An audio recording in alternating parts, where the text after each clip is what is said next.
All right, there it is. So, I often think about how little the people on the like watching, the masses, I'm saying facetiously, but the people that are checking out the videos after the fact, if only they knew what the point of junction was for what we were talking about before, and then where we end up after. But here we are.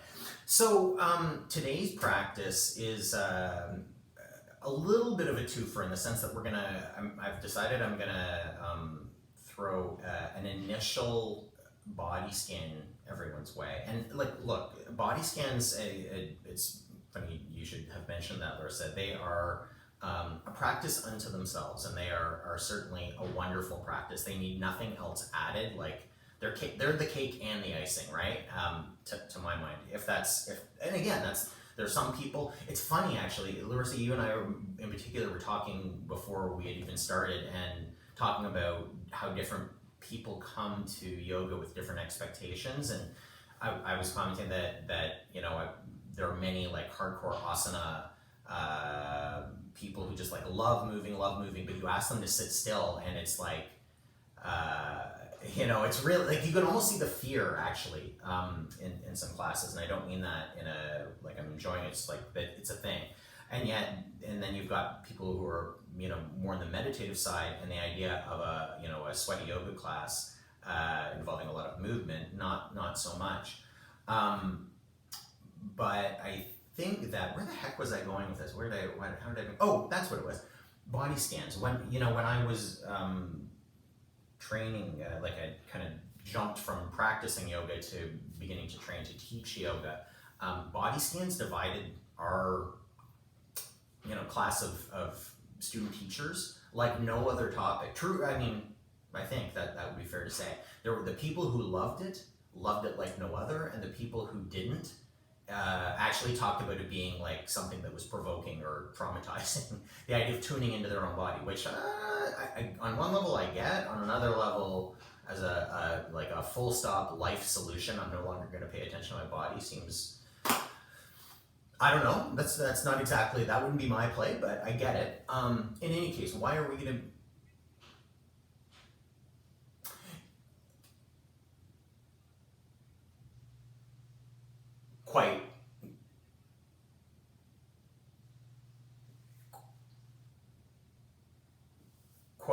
quite right. And so the comment there, or your observation that the body can be a wonderful place to focus is exceptionally well made. I'm with you. I actually think it's not just an important practice. I think it's an important life skill, being able to tune into what's happening with your body. But certainly there are people for a whole host of very good reasons don't want to do that. So I guess what I would say at the outset is, I'm going to cue us through our physical bodies, but if that is not your happy place, because today we're going to be working with joy, then I would suggest picking a different object to concentrate on, and perhaps one that's external to your physical body, okay? So I suppose if I was, when I'm tracing us through the various parts of the body, you could be, imagining a scene and tracing your way through the scene that you're looking at, literally your happy place. Imagery, and so for instance, I don't know how many of you out there have a go-to happy place. Not that you would necessarily need to, why would you need to have a go-to? Do you? Oh, what is it, if that's not too personal?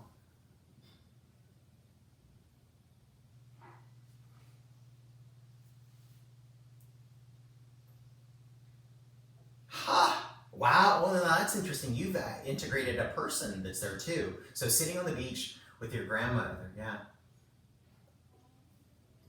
Very good. It's interesting you should say that, because I wasn't going to share, but mine is remarkably similar to yours. It's sitting on the dock at my, at the lake where my family has a cottage, or more properly I should say, my parents live in a house these days. But I also, as a kid spent there, and it's very much like what you're saying. My happy place is a particular time of day, and I can tell you what the air feels like, what it smells like, what it sounds like, all of it, the sun, all of it. I've just never thought to integrate an actual person. Maybe I guess in my happy place, I'm just, well, it's not even, you know what? I know what the answer to that is. It's not that I wouldn't want a person there. It's what is so wonderful about that, or happy about that happy place, is that I'm not there, if that makes sense. Do you know what I mean when I say that? Like, I'm so immersed in the beauty and kind of the wonder of that. Like, it's like, for this atheist, it's like it's the place that I first, as a young person, thought, okay, you might not be, the idea of a God wasn't doing it for me, but this seemed bigger and more important, certainly than me or all the other things I knew in my life, So in any case, whatever shape your happy place may take, that's a good place to use that sort of a visualization technique in lieu of the body. Deb. Oh, wonderful.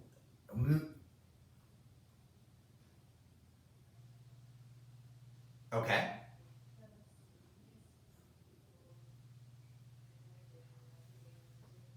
Uh-huh.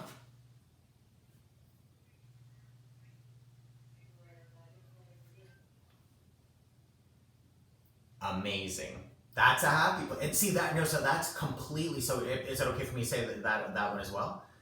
So, yeah, so Deb's, you're the image of a granddaughter, or grandma running down the street, and that really your happy place truly, it sounds like, is in the presence of this child, right? Like, I'm sure that the street is completely secondary to the fact that she's there, right?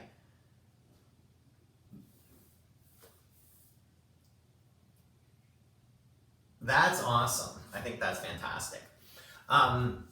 Well, and you know what, that brings us into maybe like what I thought is that this one actually takes a little bit of a setup on my part. So I don't want to over talk it. Like, again, we're going to practice the practice rather than talking about the practice. But here's my sort of dime store summary, if you will. So I had actually been sitting loving kindness, like metta meditations, for some time before I actually even became aware that this was part of a series of practices called the Four Immeasurables, which basically the 4 parts of the Four Immeasurables. And look, there's an order and a sort of doctrinal Buddhist, expression of this, which I'm borrowing from lightly, which is to say I'm not claiming to be offering up anything that in any way would be true to that, right? I think it's just important to be respectful of that tradition, but also just to know that it's such a wonderful tool for not just teaching, but for observation, for investigation, and ultimately for practice. You might say for life. So the 4 immeasurables are loving kindness, which obviously we have sat a number of times. The complementary practices, and I'm taking them a little bit out of order, but are compassion, equanimity, my own particular bugaboo. That's the one I find of all of these probably the most challenging. And then this one today, joy, or specifically sympathetic joy. And so the idea, or the objective, if you will, the intention of our practice today is to, in the same way we would generate feelings of love or kindness or well-being and be shooting them out to some target, either sending them into ourselves, like that is an entire practice, or moving through those targets of self, loved one, neutral party, someone who's maybe perhaps more challenging, and then ultimately all sentient beings. There are a variety of different flavors, I guess, or tastes for how you would approach this. But the idea behind this is that we're going to spend the next few weeks, on our meditative weeks, sitting with this slightly different intention. So certainly there is a lot of overlap between equanimity, compassion, joy, and kindness. And by the way, I see a little stretching going on in the background. That's a wonderful compliment. Like, please do that while you don't feel like you have to sit there. When's it going to start? Move your body, however, is going to help you to be sat. Okay, so when the idea behind this, or the kind of the heart of the intention, if you will, is to feel sympathetic joy. So not only to feel I'll leave it to you to be observant about what you find in general and or perhaps today to be the more easy to access or challenging to access. Is it feeling, joy and appreciation for yourself and for all the amazing things about you, which of course there are, or is it, what I think of as being kind of the opposite of the German idea of Schadenfreude, so the idea of like that you're not actually taking pleasure in the suffering of others, but rather taking pleasure in their successes and all of the wonderful things that are benefiting them and may not be benefiting you directly at all, right? So there it is. We're going to repeat some phrases, and really here, I guess what I would say at the outset, because I'm not going to cue this through the meditation, is I've got the sort of meditative phrases that go with this that are a little bit different than may you be safe, may you be healthy, may you be happy, may you live with ease, or whatever version of that you practice during loving kindness. I'll leave it to you to determine today, and maybe just sit for a moment, or as we're going through the scan, you could decide, do I want to be sending this joy back to the source, or do I want to be sending it to some other body, okay, some other person, or again, perhaps moving through, okay, starting with the self and moving out. I'll lay the cues down, and then you can decide what works and what doesn't, and you can pick it up, okay? Cool. So let's start by getting comfortable. Whatever comfort looks like is less important than what it feels like. It would be counter to a meditation in joy to begin by inflicting undue suffering on ourselves. So let's all agree that we can adjust, we can shift, we can find a place that allows us to be comfortable.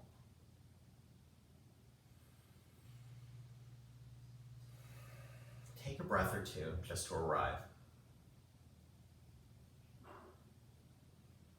A little bit of arousal on the inhale, feeling your spine stretch up through the crown of your head, and a little bit of settling on the exhale. Dropping down, feeling the weight of your sitting bones on your seat or your back if you're laying down.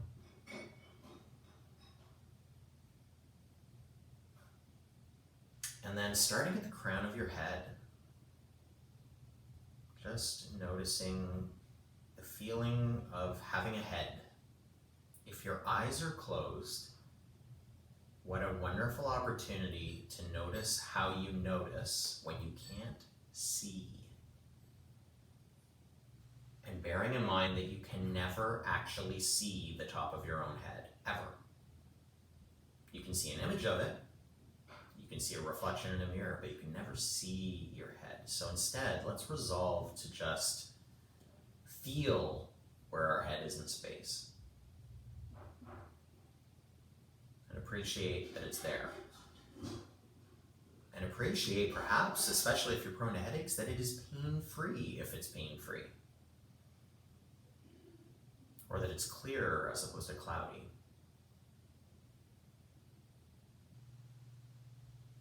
Or if you are experiencing something, so Pearl, you were talking about dizziness, appreciating the fact that this isn't a state that is always there. That this, like many things, is passing. And it will change. Okay. And noticing the feeling in your face.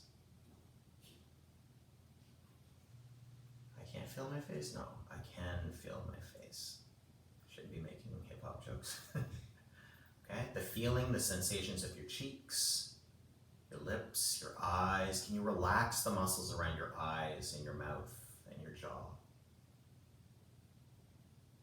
And create some space in there. Letting go of tension. It's almost like with every breath, we're letting go a little bit more. Not letting go of reality, just letting go of that tension, letting go of what we don't need. Taking your attention down from your jaw to your neck. Noticing the breath as it passes through your throat. Feeling the long expanse of your shoulders, how they move out from the center of your body, and how they contain arms and hands attached to those arms. Let's feel the entirety of both arms and hands and fingers. Just noticing the kind of the pulse, the sensation. Again, if your eyes are closed, it's the feeling of where they feel like they are in space, but just noticing that the lines get a little blurry, and that's okay. Coming back up the arms, through the shoulders, and down the sides of the thorax, your abdomen, the whole center of your body. And imagine that you went down that line of your spine and the sides of your body, and then felt your center mass in 360 degrees. Allow your belly to be released if you're holding it in. Notice any pulling through the chest. Relax. Take your attention to your side ribs. Can you breathe into them? Can you feel your back expand and notice the space from behind where attention tends to reside, which is at the front of the face? And noticing your waist, your hips and pelvis. Noticing where they make contact and where they don't with what you're sitting on. Just feeling that sort of core, that center of power that makes you a living thing. And then tracing, we'll do it simultaneously because like I said, this is a short scan, but tuning into your upper legs, your thighs.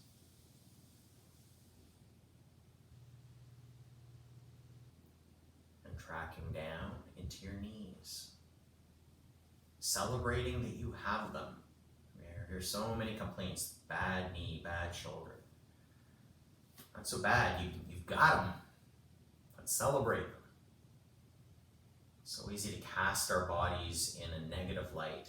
Why isn't this doing what I want it to do? Why isn't that doing what I want it to do? The feeling of your lower legs, where they connect to ankles, heels, the soles of your feet. 10 toes or however many are there. And then feeling, if you can zoom out a little bit, not all that far, but just to the edges of your body as a whole. And feeling this sort of unified, integrated being that you are. And pausing here to reflect on what a miracle that is. And that's no joke. On your worst day, on the most challenging moment that you're facing, all of that is incredible. Again, I don't want to go too existential, but like in this infinite universe, this collection of atoms organized itself into you. And here you are, and look at all the things that you have done. Look at all the things that you can do. Don't just look, feel. There is a celebration there, or at least a cause for one. Okay, so now we're aware of our bodies. And if you become distracted at any point during the meditation, certainly feel free to drop back to the breath or to any of those feelings in a particular part of your body or your body as a whole. Okay. So I'm going to give you a cue to sit with for a few minutes. And there will be 4 of these. I'm going to give you the sort of the official word, and then I'm going to give you my spin, my take. So our first phrase is, may I enjoy the activities of life itself. And remember, this is not an analytical process. This is a feeling process. So really, like in your heart mind, feeling, may I enjoy the activities of life itself. May I enjoy the activities of life itself. May I enjoy my granddaughter running toward me with arms wide. May I enjoy doing the dishes.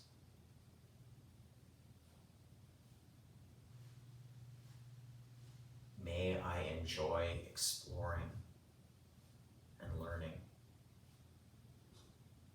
May I enjoy taking out the trash or brushing my teeth. How remarkable is it?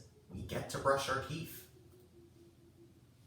Most of the animals that look like us have not done that for the entirety of the existence of this species, and yet you get to do that. How cool. So let's revel in that. May I enjoy the activities of life itself. We're celebrating you. What makes you? What makes you great?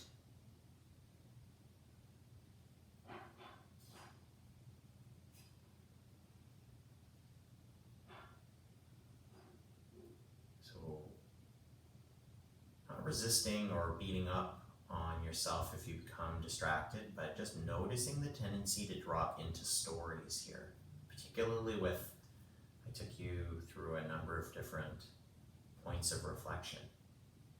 So instead, holding this feeling, I enjoy life. We can even drop the may. I enjoy this. Thank you for this. All the activities, the mundane, the extraordinary. I enjoy the activities of life itself. I love being alive.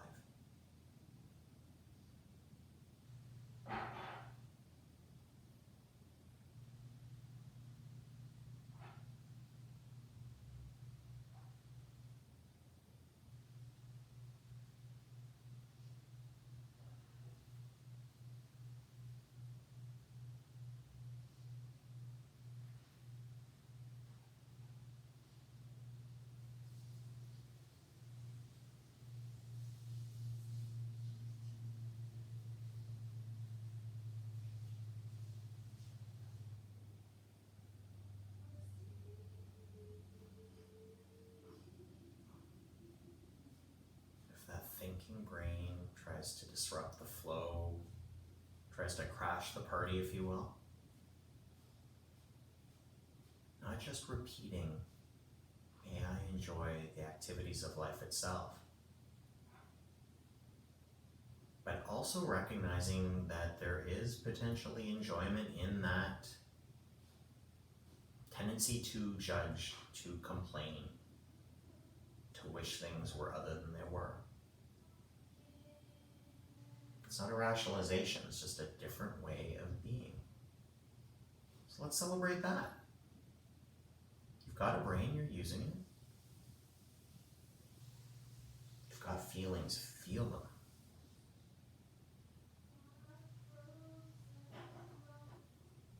All the remarkable things about being a human being and about being the particular human being that is you.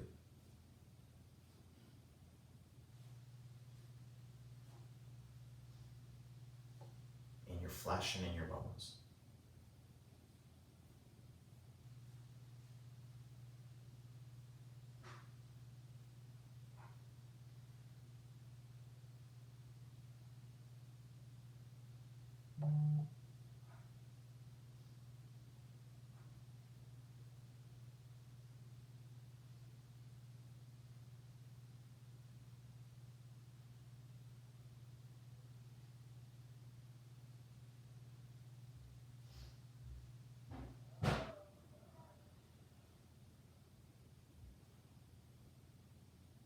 Okay. It's not like we have to completely let go of that. Let's just add another layer. May I enjoy things just as they are.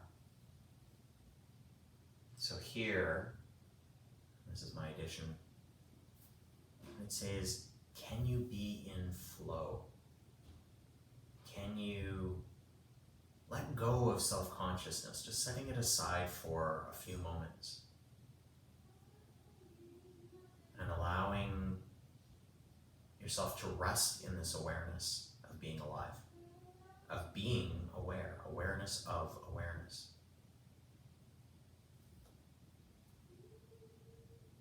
May I enjoy things just as they are.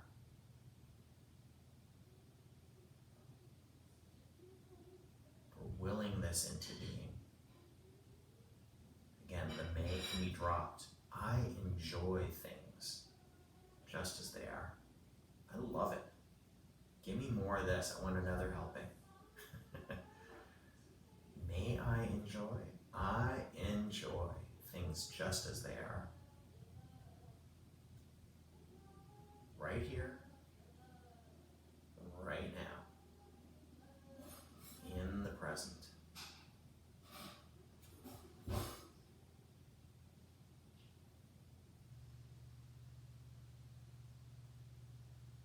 I'm not sure if it's coming through in the Zoom feed, but I have my partner is downstairs prepping something, and she's singing to music that she's got going through her earpods. And look, that could be a distraction. That could be something that's like breaking concentration. Or it could be a reminder. She is enjoying things just as they are. And I am appreciating that that's happening. I enjoy that she's enjoying. How awesome. It doesn't have to be frustrating or irritating. Letting go of the way things should be. I enjoy things just as they are. Can you enjoy things just as they are?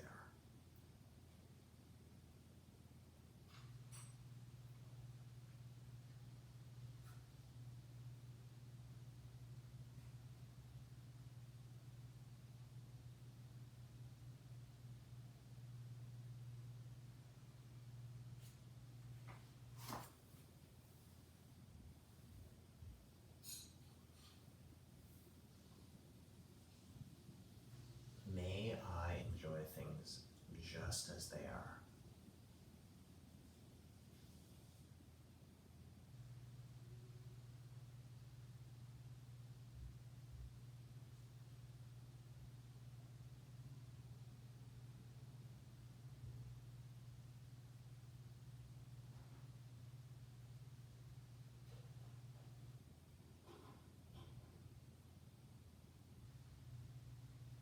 I am enjoying things just as they are.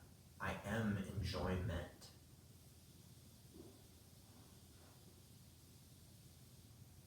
Right?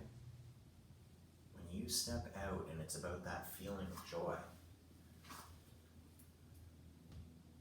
you can become that.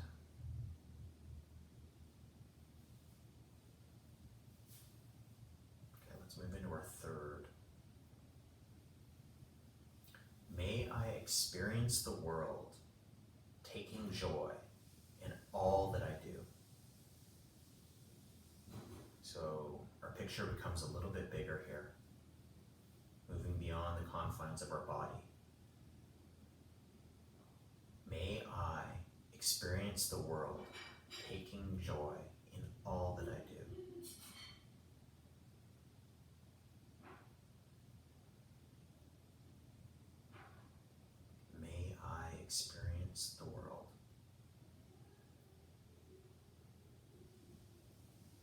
joy in all that I do.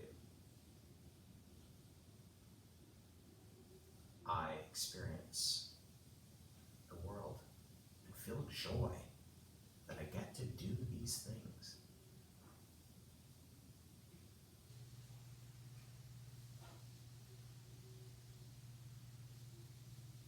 We enter the world and we, rather than looking at that slow-moving car crash on the highway, we see the successes, we see the joys, we see the wonder in so many other lives out there. So many people trying their best to find their way just as we are. We can celebrate this. This is common humanity, something that we all share. A desire to be happy, to be joyful.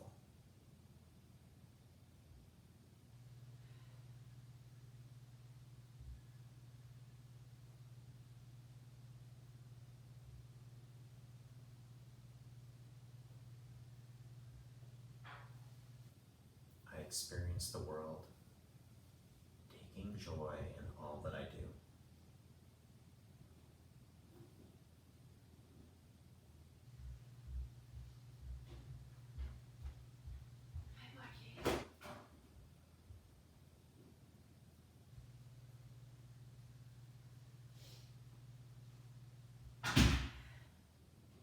Okay, final stop along the way. And I love this one. What a nice place to end. May I know what to do, whatever arises.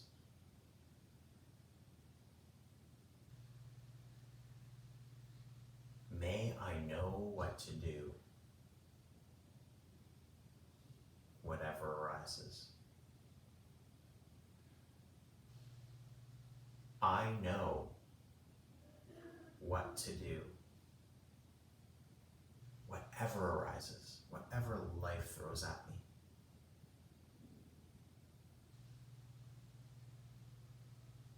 May I may, I do know what to do. You've got this. I've got this. This is not a point of belief even. It is fact. Our self-conscious mind, our self-seeking, self-justifying mind often doubts our capacity. What if this? What if that? I'm not so sure. I may need help. What if I fail? But if you let that way of being in the world rest, you may notice that there is and I don't mean to sound mystical, but there is a resting awareness that's behind all of that. It's the awareness that if you were to step out into the street, into traffic, it's the awareness that would jerk you back without being worried, without being fearful.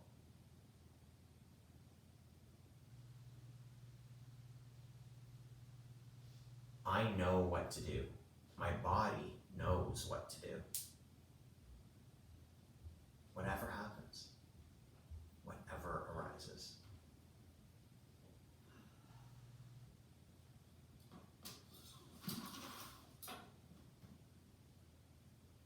We share this capacity for being able to handle it. If we can get out of the way and trust ourselves a little bit. The realization of that, my friends, is an expression of joy. Hug that in. Hold it.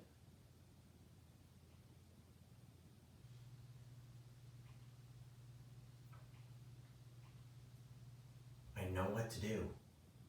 I know what to do. I feel it. Whatever happens, whatever arises. And when I feel less certain, may I know what to do,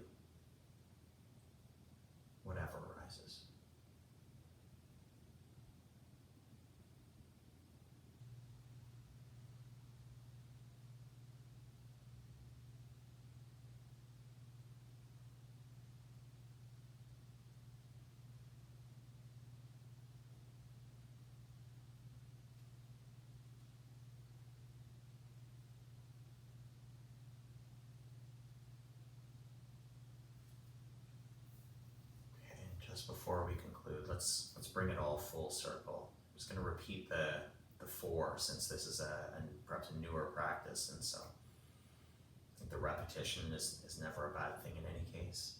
We're practicing. So renewing your attention here in this final moment or two, if you've wavered, if you've wandered. May I enjoy the activities of life itself. May I enjoy things just as they are. May I experience the world taking joy in all that I do. May I know what to do, whatever arises. And if I might add, may I let go of wanting, of jealousy, of envy, of grasping. I recognize that happiness and joy are not a zero-sum game. We do not gain joy at the expense of others, nor is their joy some sort of demerit preventing us from feeling joy. We can share it.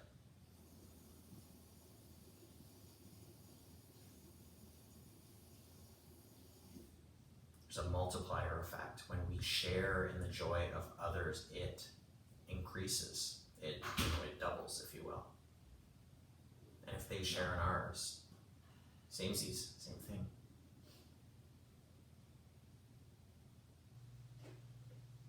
Holy smokes, is there a lot there. Feel all of that. And when you're ready, come on back in. See, I actually put my arms, I was like, woo! Like I felt like giving a big, if we were in a room, I'd say, let's all give ourselves a woo! Like we're alive. Like there's good, feel that joy. Bring, cultivate it. Bring it in. Okay?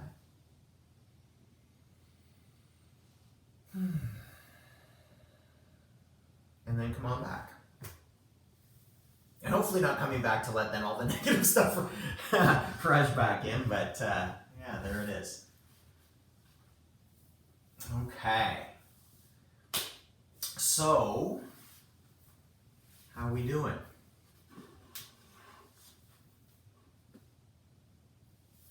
Were you able? Yeah, all right. That was the thumbs up of someone able to enjoy the activities of life itself. Wonderful.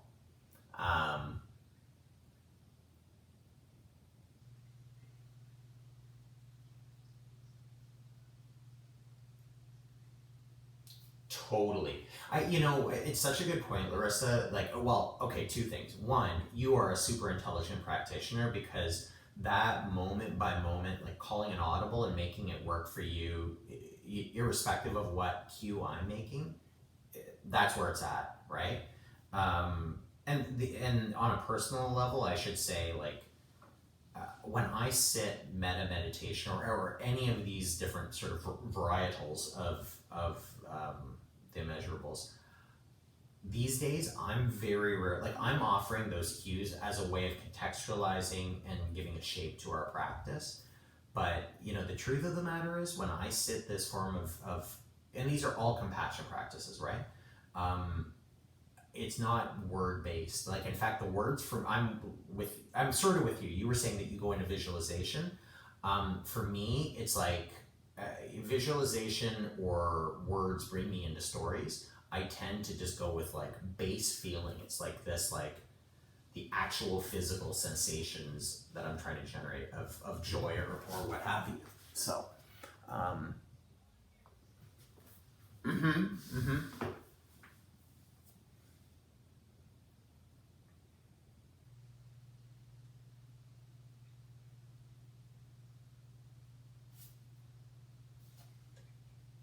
Here. That's wonderful. That's fantastic. Cool. And should say that the camera went on, so maybe this resonated a bit with you, Pearl. Is that fair to say?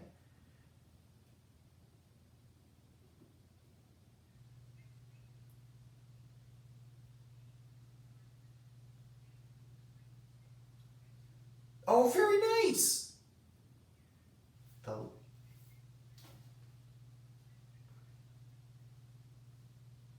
very good.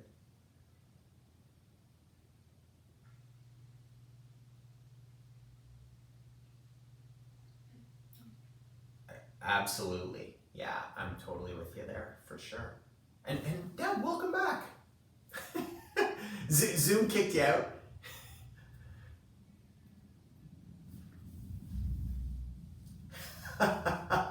May I enjoy all the activities of my computer. Now, we were sending you mega joy when you zoomed out. I was just like, joy to Deborah. Yeah, no, but actually for reals. Yeah. There you go. There you go. Well, right on. I mean, I hope that part at least is coming clear. The overlap certainly with loving kindness, but how there is a slight shift, right?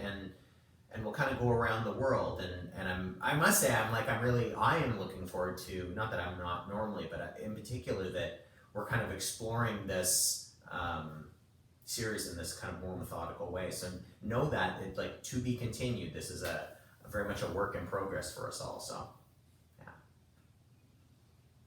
Sure, absolutely. So the phrases are, and these are, I'm not adulterated. I'm not going to add any of my my own little commentary. May I enjoy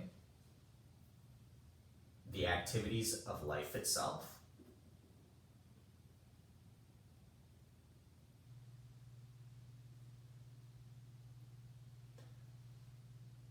Good. Okay. Okay. May I enjoy things just as they are.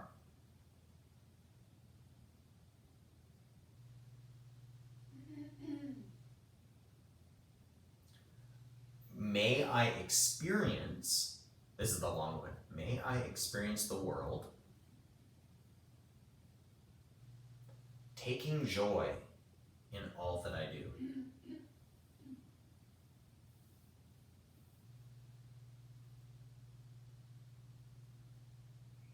And then finally, may I know what to do, whatever arises.